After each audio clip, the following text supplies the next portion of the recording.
proud to say that this government is leading the fight for workers around the world. The honourable member for Edmonton Mill Woods. Mr. Speaker, after 8 years of this Liberal government, Canadians are struggling to afford the most basic necessities. Groceries to feed their families, to pay their rent and mortgages, and of course to heat their homes to stay warm this summer. Mandeep Kaur in my riding says that she has to get a second job just to pay the bills. And now the Prime Minister is going to make everything even more expensive by tripling the carbon tax. Mr. Speaker, on this side of the House, we're going to stand and fight for Canadians like Mandeep Kaur.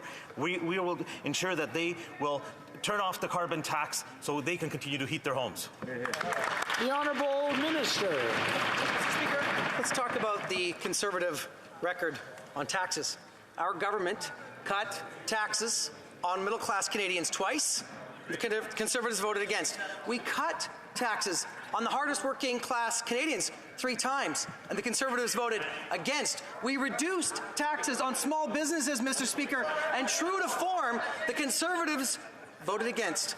Mr. Speaker, the record in this House on who supports Canadians with reducing taxes is clear. It's us. They keep opposing. We keep delivering. Member for Edmonton Mill Woods. Mr. Speaker, the problem is that instead of standing up for Canadians, they continue to defend their failed policies.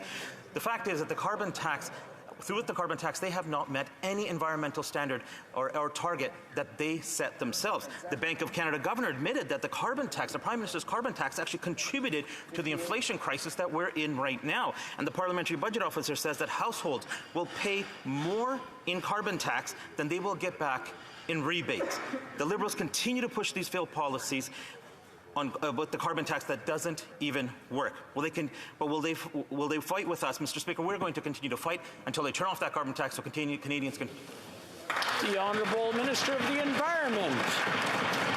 Mr. Speaker, I guess the question many Canadians are wrestling with is which Conservative should they believe?